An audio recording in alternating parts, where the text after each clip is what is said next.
Review Mitsubishi New Xpander Cross 2022, kupas fitur terbaru.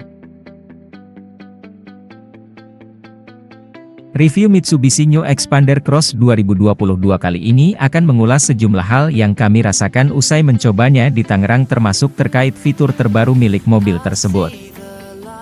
Secara keseluruhan, versi terbaru Xpander Cross memang lebih menjanjikan, tapi ada satu hal diharapkan hadir pada mobil ini, tapi belum juga terwujud.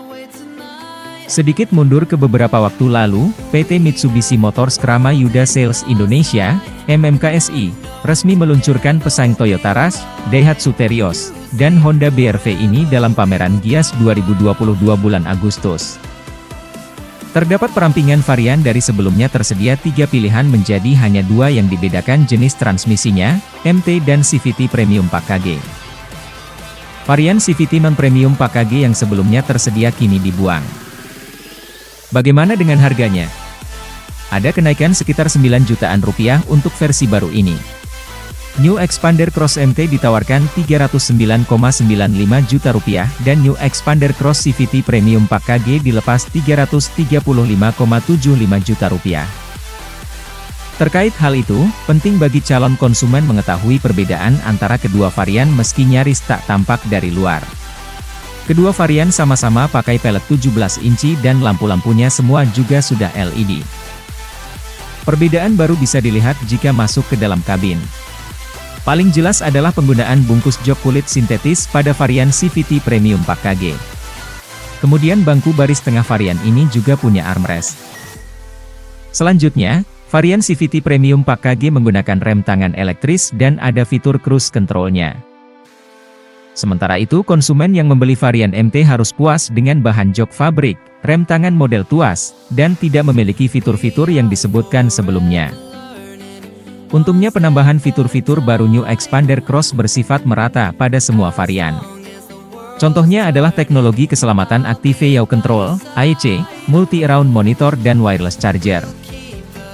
Dalam kehadiran model baru ini, AEC memang menjadi sorotan sebab fitur tersebut ibarat adalah ciri khas mobil-mobil flagship Mitsubishi. Seperti halnya Eclipse Cross hingga model legendaris Lancer Evolution.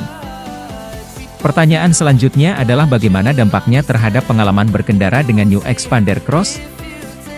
Singkat kata, tingkat kepercayaan diri saat mengemudikan mobil ini di jalanan yang licin jadi bertambah setelah mendapat tambahan fitur AEC. Kami merasakannya langsung dalam sesi test drive singkat baru-baru ini. Dari sekian luas area tersedia, banyak bagiannya yang digenangi air.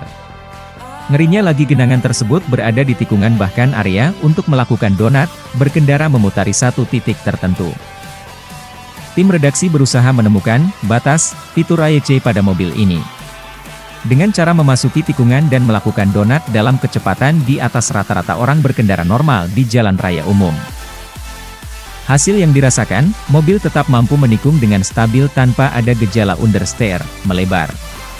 Dengan kata lain mobil selalu berada dalam lajur yang diinginkan. Situasi yang tergambar dari uji coba tersebut mungkin cukup langka terjadi di jalan raya sehari-hari. Sebabnya pengemudi yang waras pasti akan mengurangi kecepatan ketika menjumpai tikungan apalagi yang permukaannya basah. Terlebih lagi menyadari Xpander Cross tak ubahnya sebuah mobil keluarga yang dipermak ala Sport Utility Vehicle (SUV). Namun, jika suatu saat pengemudi secara mendadak dihadapkan pada situasi semacam itu maka fitur AEC akan sangat menolong untuk dapat menikung di jalanan licin dengan aman. Dalam suatu kesempatan, pihak Mitsubishi menjelaskan cara kerja AEC kepada kalangan media. Fitur ini bekerja memanfaatkan sistem pengereman pada roda depan. Disebutkan adanya kerjasama antara AEC dengan fitur keselamatan aktif lainnya, yaitu Anti-Lock Braking System, ABS, dan Active Stability Control, ASC.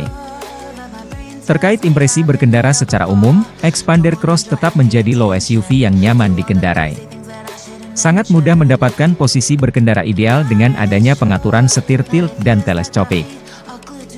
Di samping itu, pengaturan joknya membuat H-point atau titik pinggul pengendara bisa berada di posisi yang tergolong rendah sehingga tidak begitu terombang-ambing ketika mobil bermanuver. Catatan positif lain dari mobil ini ialah bantingan suspensinya berada di titik keseimbangan yang pas antara sporty dan nyaman. Perubahan eksterior dan interior. Selain kehadiran fitur baru untuk meningkatkan kualitas berkendaranya, New Xpander Cross juga mendapatkan perubahan eksterior dan interior.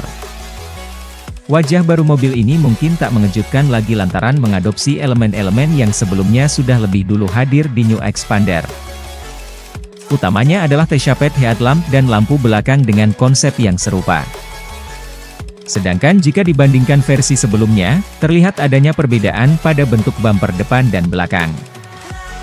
Lampu kabut pun kini dibuat horizontal yang menggantikan bentuk bulat. Tak ketinggalan, roof rail yang sebelumnya berwarna silver sekarang dibalut warna hitam. Dan yang terakhir adalah desain pelek baru yang tampak lebih dinamis. Tidak seperti dulu yang terlihat kaku dengan desain palangnya yang tebal-tebal.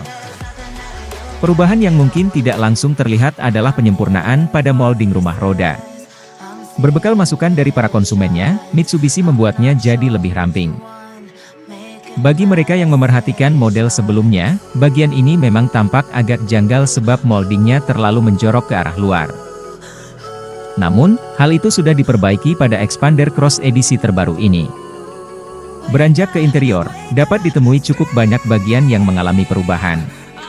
Mulai dari lingkar setir baru, instrumen panel cluster 8 inci, dan kini Xpander Cross juga punya wireless charger yang terletak di konsol tengah.